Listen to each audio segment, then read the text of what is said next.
Growing up, my parents never approved of me playing newer games. Can't imagine why.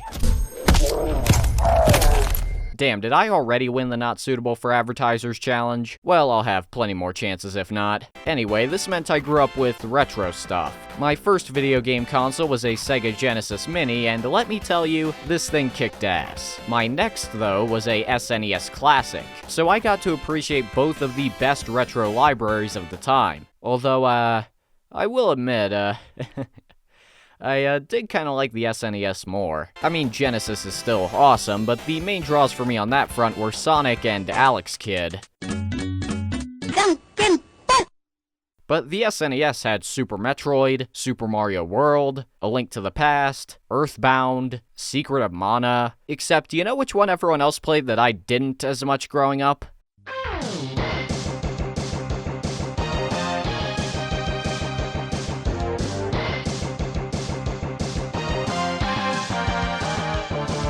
I'm sure you've seen that title screen many times, and yeah, I know, but for me it never gets old, just like this game. The funny thing is, growing up, I only really liked the SNES Mega Man games. I just never vibed with the X series as much for a few reasons. Recently though, I replayed the first entry and suddenly realized, oh my god, I'm a fucking idiot.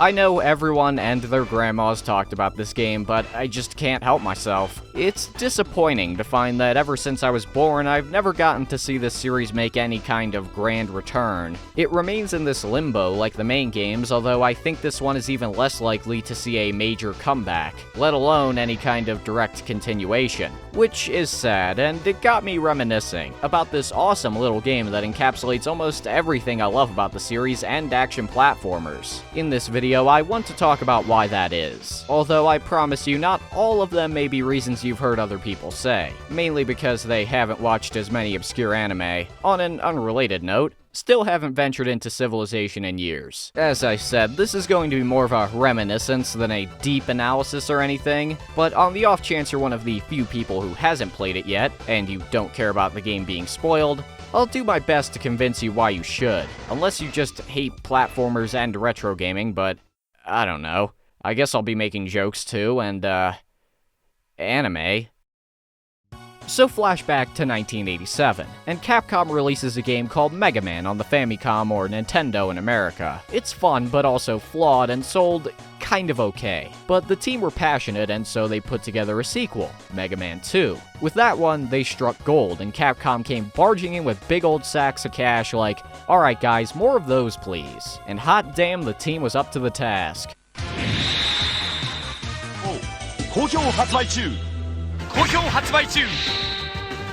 But on the horizon, a new console was rearing its head. With the advent of the Sega Genesis and its more advanced hardware, Nintendo needed to compete. And so, after the obligatory firstborn sacrifice, they drew from their witch's cauldron their triumph, the Super Nintendo. Except, hold on, Capcom wasn't done with the regular old Nintendo yet, oh no. They milked that thing dry up to its last breaths to squeeze every extra dollar they could out of it. This was because, behind the scenes, they were thinking, okay, well, we've got to evolve with the times now, what can we do with Mega Man? And, they didn't really know. The character designer, Hayato Kaji, reflected in an interview that this did prove troublesome at first. It didn't help that he and his buddy Keiji Inafune were switching things up. Normally, Keiji designed the main characters and Kaji would work on the side ones. Although at least the bigger sprite sizes and wider palette of the SNES allowed them to create more complex designs, which shows. One of the better-known fun facts about development is that Keiji Inafune initially designed your buddy in this game Zero as the lead, wanting to go in a completely new direction but also fearing fan backlash. So he put him in as your cool ally who always reminds you, hey, I am cooler than you, and I don't judge you for it, but I just want you to know. Okay, thanks, man. Zero as a character also represented where the series was now going overall. I wouldn't call the X games edgy by any means, but they're certainly meant to be a lot more cool and grim compared to mainline Mega Man, and this is reflected in the game's story. At the start screen, we get a little intro in the form of a journal log. Well, actually, first it does a little diagnostic boot showing off our new hero, Mega Man X. He's a separate character from OG Mega Man. No one knows where he is, by the way, or any of the older cast. They're probably all fucking dead anyway. Except my boy Proto Man. I know he's out there somewhere.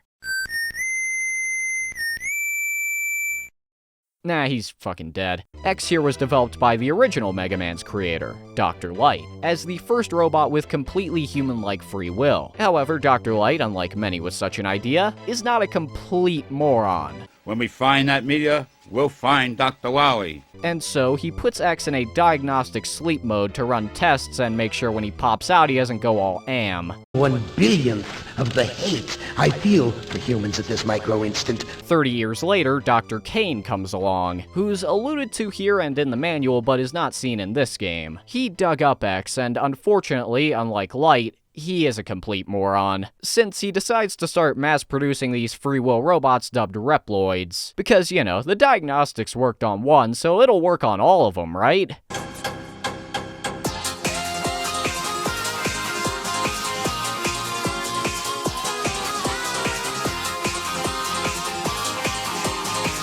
Yeah, big shocker, it doesn't. Criminal Reploids, or Mavericks, become all too common, so the Maverick Hunters are established to take them down. It's kind of like Blade Runner, but without all the deep existentialism and the replicants or robots that mostly look like personas. X becomes a Maverick Hunter, and when the game starts, their boss Sigma has now gone Maverick himself, and is leading a full-scale coup against the human race. So it's time for X to gear up, get out there, and blast some robots to bits, which we immediately get started with on the intro stage, something the NES games didn't have. This is the part of the game everyone knows and has talked about how erection-inspiring, hype-inducing it is. It's the perfect tutorial. They place enemies at numerous points, forcing you to learn how to position yourself right, which is essential to Mega Man as a series. It doesn't show you what the controls are, that's what the manual used to be for, but, you know, if you're playing a game where in-universe you're ending sentient life,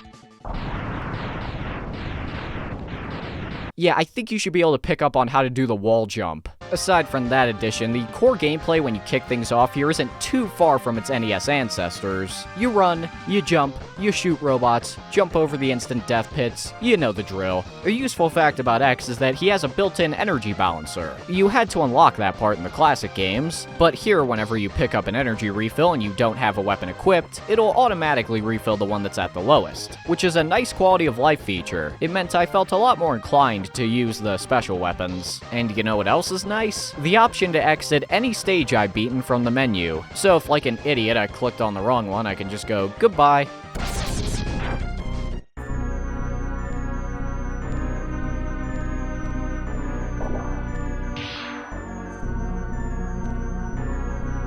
This is Vile, and he's here to beat our ass. Now, first off, if anyone makes a Boba Fett joke, it's not funny anymore, okay? Alright, maybe a little. And I like purple more than green, so that does mean he's better.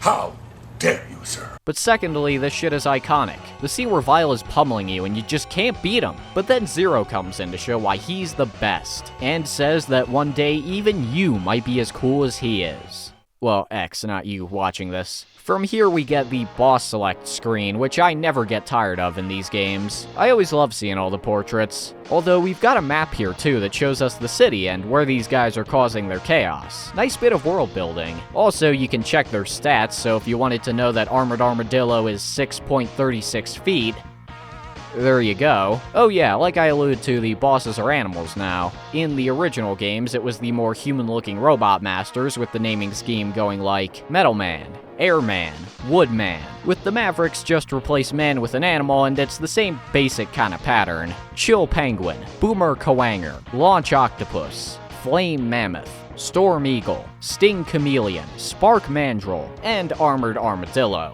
In the lore, they're all Maverick Hunters who have defected with Sigma. And it's interesting because all the main characters are usually human-looking, and we never really see any NPCs who are weird animals. It's only the ones you murder. I love these guys, and I love X too. It's a great redesign on the basic look without overcomplicating it, and the armor definitely gives the impression he's more like a warrior going into battle than a superhero saving the day. What I appreciate about these aesthetics and just the Mega Man design philosophy is having designs that are cartoony and colorful while actually trying to make them look kinda cool. So while these guys may still have some Looney Tunes eyes and anthropomorphic features, there's effort put in to actually make their designs more complex and appealing. Plus, they've still got some personality even if they're less human, partly thanks to the very distinct selection of silhouettes. Back to the stage select, if you know the basics of Mega Man, you get the gist here. Select any of the 8 Mavericks in whatever order you like, take them down, claim their special weapon, and after all 8 are defeated, the penultimate set of levels appear leading you to the final showdown. A weakness order with the weapons has also been maintained, yet there's more to it in this game. But let's start with the level design. It highlights something my favorite Mega Man games always excel in, aside from just the running and gunning: variety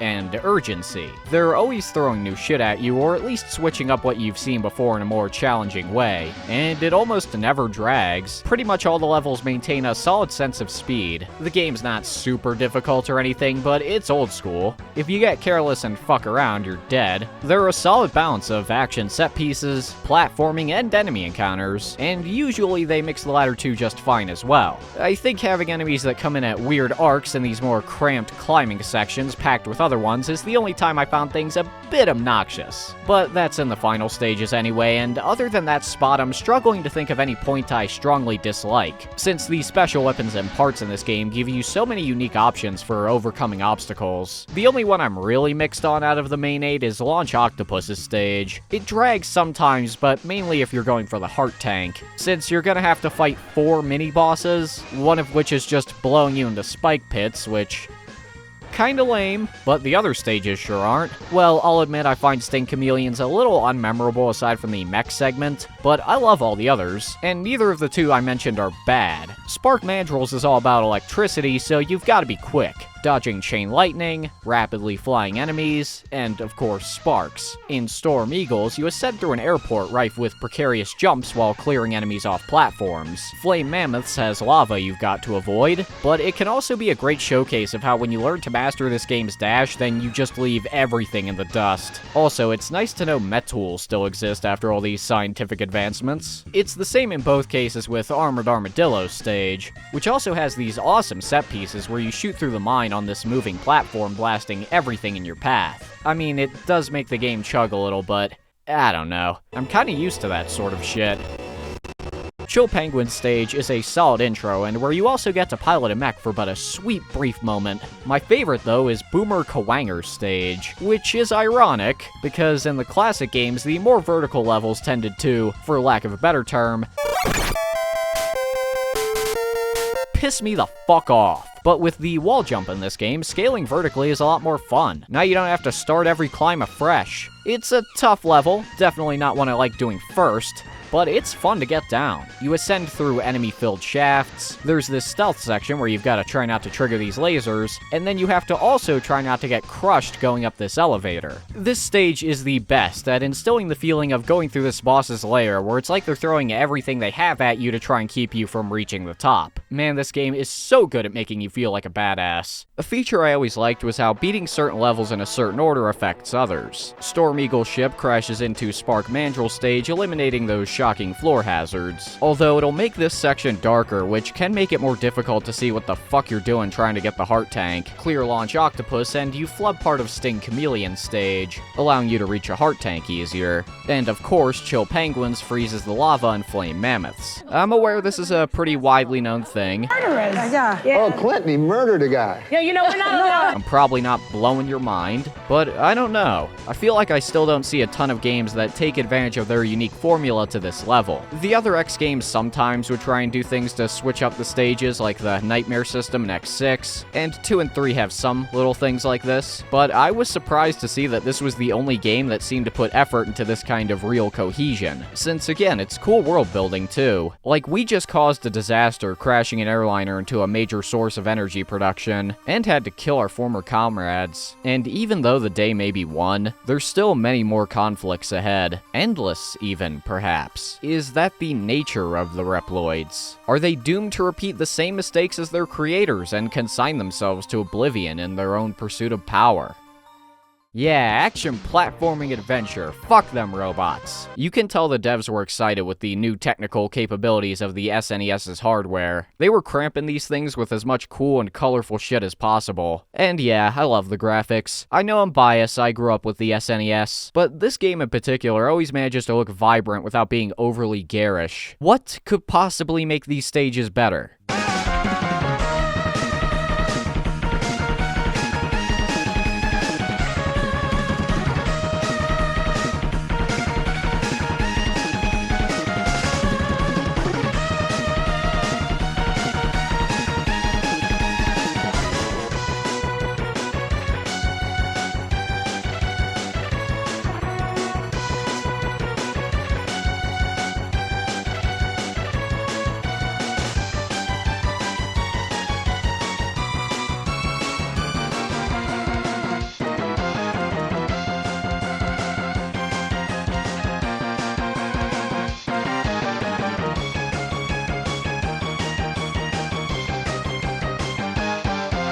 Remember why I said this game makes you feel like a badass? I hope so, it's been like a minute. If not, do you have dementia or something? Either way, the cherry on top is this banging soundtrack. And look, I let it speak for itself there because what more can I say? The melodies are catchy, the synthesized instruments all sound cool, and they fit the levels they're assigned to very well. I haven't listened to enough of the other X scores to say if it's my favorite, but from what I recall, I do think it's the best out of the SNES ones. Also, Boomer Kuwanger takes the spotlight yet again, since his levels track is my favorite.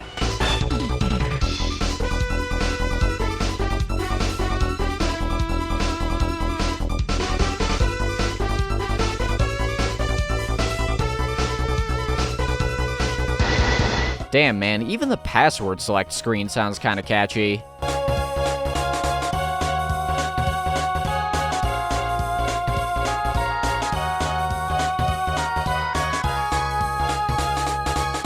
Also, funny story, a key reason I never beat this on my SNES Mini back in the day, aside from being shit at it, is that I guess my copy was bugged or something, since it would reset my progress every time I got a special weapon. I've seen some posts saying this stuff is related to anti-piracy, so I don't know, maybe my copy was a bootleg or something. Every other game worked fine though, so Chill Penguin is who most people go for first, not just because he's an easier fight to start with, but also because his level introduces probably the biggest new mechanic brought to the X series. After you go through a little gauntlet of these spikies, you come to this capsule, where hologram Dr. Light here appears and basically says, "Look, I know I built you for peace, X, but come on, we all know a future full of cool robots can't be completely peaceful. So here's some cool armor pieces to help you kick ass. Step on in and you get the leg parts, and oh boy, it's time to talk about the dash. The wall jump already opened up a lot of options, but the dash brings your movement to the next level and is probably the most iconic gameplay difference between X and Rock, since it's pretty integral to the former's moveset, which is why in the future games they give it to you right at the start. Everything is already nicely responsive, but now you can mash and chain dashes seamlessly to gain tremendous speed, or you can use it to launch yourself into a vaulting leap to cross over gaps you normally couldn't reach. You can also do this exiting from a wall jump as well, which is pretty damn useful for dodging bosses. It gives X a great sense of momentum, and the seamlessness of your movements allows you to get into a nice groove, like when you outdance a boss by ricocheting off the walls. I mean, it's just the most satisfying shit. God damn it, I'm trying to do a demonstration. I hate those guys. The first part alone opens up so many great movement options, although the other parts aren't as deep mechanically. Not bad by any means, though. For example, the chest piece in Sting Chameleon stage reduces damage by 50%, which is sweet. Although the mini-boss before it is kind of tedious. He only has like 2 moves and tanks your shots like there's no tomorrow. The arm parts and flame mammoths give you a more powerful, spiraling pink version of your charge shot, which looks sick. But even better is that they also let you charge your special weapons, which I'll get to, don't worry. The most useless is the headpiece in Storm Eagles, which lets you break certain ceiling blocks, which, as far as I know, you only really need to get the arm parts. Like, come on, give me a headbutt rush or some shit. But man, does collecting all those parts reward you with one sick-looking sprite. No wonder they put this design on the cover. As a kid, I think this is another part of why I had trouble getting into this series when I was younger. I didn't want to have to be looking around for all this crap so the boss didn't slaughter me. Ah, the The interesting thing is that the devs said the armor pieces and other upgrades like the health ups were inspired by role-playing video games, but honestly, the system is a lot more similar to a Metroidvania. In JRPGs, you improve by gaining XP, going to new towns, and buying equipment. With Metroidvanias, you discover health ups hidden around that raise your HP total, and new pieces of equipment which either open up new areas or allow you to unlock more. That's about how it's handled here, except with a level-based structure. You have all these hidden heart tanks that raise your HP total, and these sub-tanks that refill your health, which can be recharged by picking up heals when at full HP. Also, I know I'm Transformer-brained, but those do kind of look like the Matrix, don't they? They're pretty useful, although with the game being balanced well, I rarely use them except towards the end. You access these items using some of the boss weapons and armor pieces. This means there's usually going to be some backtracking involved, but revisiting stages still has appeal to me if they're already fun, because now you get to go through with your overpowered equipment and tear through. I say usually though because my biggest praise for the Mega Man system has always been its versatility and replay value. In some X games, if you plan everything out, you can outright eliminate the backtracking if you want. It'll be a hell of a lot harder, but you can do it. Do it! Just do it! The ability to select the boss in any order already adds a lot of replay value and the opportunity for challenge, but these parts bring it to another level. There's a lot of fun to be had with stuff like trying to get them as quickly as possible, or doing a limited items run. Now, the bosses in this game, particularly the Mavericks, are a mixed bag, which I find is the case for a lot of Mega Man games in general. It's especially noticeable in this game, though, just considering how well-balanced and made everything else feels. See, the special weapon weaknesses render most bosses a complete fucking joke. You know the clip, but I'll roll it anyway.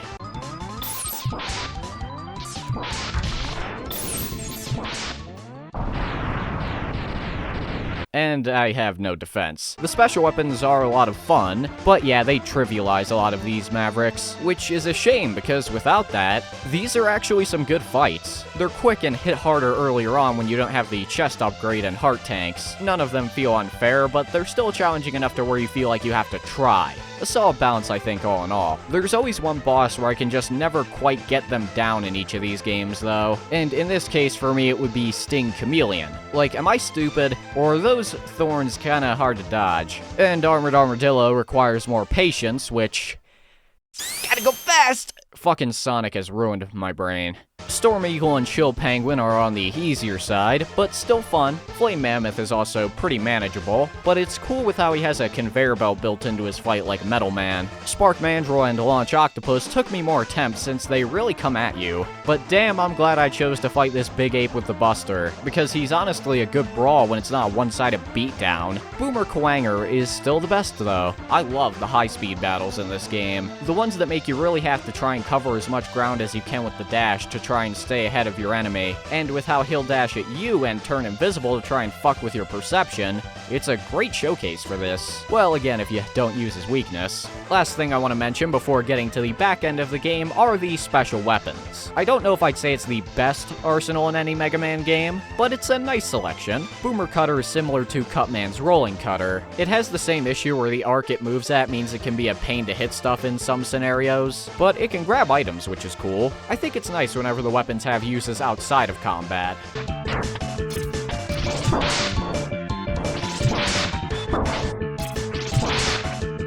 Shotgun Ice has good spread, and the ricocheting is useful for hitting foes in tough spots. Name says it all for Homing Rocket. Storm Tornado and Fire Wave are excellent damage dealers. Electric Spark goes up walls, which is good against vertical encounters, but otherwise is sort of meh. And Chameleon Sting would be mediocre, if not for the charged version. It lets you be invincible for a decent amount of time, and there's no real downside as far as I can tell. You even get this cool shifting color pattern too, although it makes Rolling Shield's charge a bit redundant, since if you've got the invincibility, why use a weaker shield? The main weapon itself is fine though. Electric Spark does a screen wipe attack, Shotgun Ice becomes a sled which lets you run over enemies, Fire Wave is honestly good enough on its own where you don't really need to charge it, but Tornado Storm becomes an all-destroying wall, while Homing Rocket and Boomer Cutter release a 4-way barrage. The ammo in the game is also pretty reasonable. I always felt I had enough to experiment, especially with the balancer, but not enough to fuck about. When you clear all 8 stages, it's Sigma time. Oh wait, no, it's Hadouken time. If you replay Armored Armadillo's stage, and get to this point with every upgrade, you need to die 3 times on purpose. Then climb up here and Dr. Light will show up in his AnimeCon cosplay, and teach you the Hadouken from Street Fighter. It's cool, kills most bosses in 1 hit, but I never used it, so... yeah. Still a nice little Easter egg, though. I love this kind of crossover shit. Alright, now it's Sigma time. You know, I could never get past this platforming segment when I was younger. The enemies coming in and the moving platforms. It was just too much for my kid brain. But now? Yeah, I still suck at it, cool. The Sigma stages are actually amazing, though. Like every final level in the Mega Man games, it takes advantage of how you have access to all these new movement options and weapons, since now they don't have to account for you beating the stages in a random order. They remix challenges you've done before to take advantage of this, while throwing in plenty of new ones as well. It's a smorgasbord of awesome, an all-you-can-eat buffet of badassery.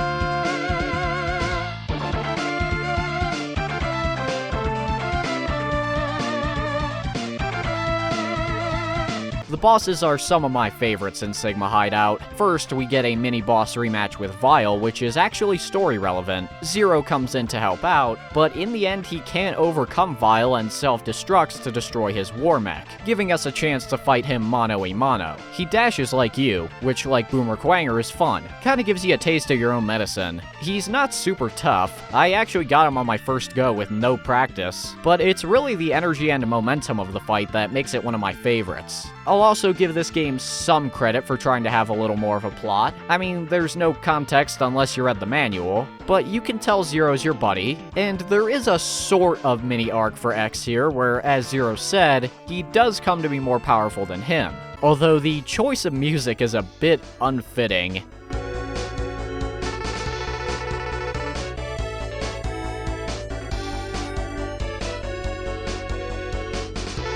Yay, my friend is dying! Fuck yeah! Now, here's one of those things you only notice if you're a Mega Man freak like me. The boss rush, where you rebattle the main stage bosses, has been a staple since the first game. But that one handled it a little differently than most others in the series, where you fight them spaced out over a few levels in a preset order. Now, the future games had this teleport system where you fight them all from one branching room. Except this game also has the first game's format of refighting the Mavericks individually across the Sigma Hideout in a preset order, before the sequel reverted it back to the teleportation room. But what's weird is that Mega Man and Bass also did this. I guess it was some kind of stipulation that every first entry in a Mega Man series had to do that, or something, I don't know. Now, sadly, I don't love the first proper boss of Sigma Hideout. It's already kind of confusing to learn the Bow Spider's patterns. I mean, it seems like it's gonna follow along these planks that extend out, right? Well, not really. It goes along them, but towards the ground. Now, the patterns can be a little hard to get down. They threw me for a loop at first, but I got them. Would have gotten them faster if not for these baby spiders it shoots out, whose hitboxes are too low for your buster and they move really fast. All while you're trying to dodge the mama who's got a big damaging hitbox. But the thing that really makes me dislike this fight so much is how brief the window to damage this fucker is. Only when it hits the ground can you try and get a shot off, for like a split second. I just didn't have fun with this one. But it is another part that displays how the devs were really trying to show off the new tech, since that sprite is pretty detailed and it's a creative idea for a fight presentation-wise with it coming in from the background. The next two, though, are some of my favorite bosses in the entire game. Rangda Bongda... What the how the f... Rangda Bongda... I'm probably not pronouncing that shit right. Anyway, the presentation is fantastic, where you're literally fighting the room itself. You've got a face embedded in a wall which will attack you with lasers from its eyes. It'll even close in the wall so its nose will bounce about and try and knock you into the spike teeth. I don't love insta-kills, but I can't complain because it's worked in so creatively here. Then the fight can be affected depending on which part you destroy first. It's just all around phenomenal. Probably my favorite encounter in the entire game, but the follow following boss, D-Rex, is no slouch either. First, you gotta appreciate the dino armored car look, but also this is another one who splits apart, pushing your reflexes to try and keep up with the two sections. The difference here is that Rangda Bangda's parts operate individually for the most part, while these two try and work in tandem, and pressure you into getting hit by one while avoiding the other. Sigma himself is a cool fight. He gets some banter with X explaining how he believes humans are inferior, and to be fair, I have not seen a person who can do this. So yeah, maybe he's got a point. And look at that smile. How could anyone that jovial possibly be evil? First, you battle his pet Valgarder, which is one of those high-octane battles like Vile, before you face the Big Chin himself. Honestly, his first phase is pretty easy. He hits hard, but you can get into a rhythm where he'll never be able to catch up if you time your dashes. His final form, Wolf Sigma, is a step up, in that there's a lot going on. You gotta climb up on his hands to hit the head, which is a neat feature. Again, like with Wallface, I enjoy when they incorporate the boss's anatomy into the actual fight. He'll throw fire breath at you, try and shake you off, shoot lightning, and watch out for the claws. It took me a few tries, but with the rolling shield, you can make short work of him.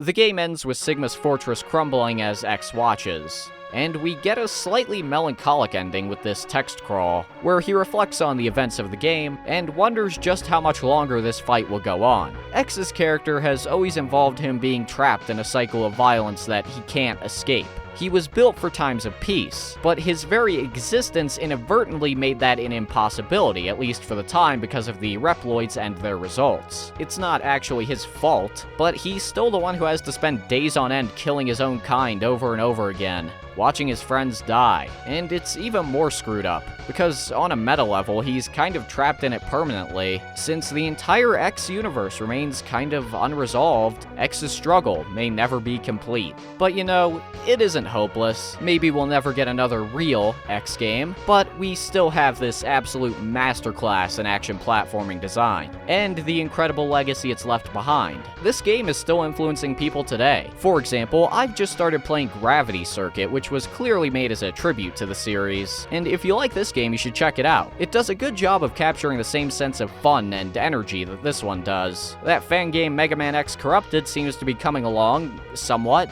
and damn, it's looking awesome. I really hope that comes out at some point. I very much want to play it. And hey, nothing can take this game away.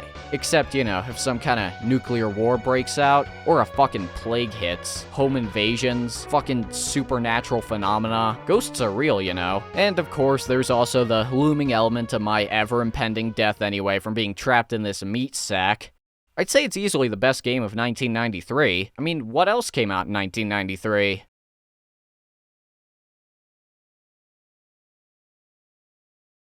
Oh shit. Yeah, never mind. But I could still boot it up anytime and it never gets old. And I doubt it ever will for me.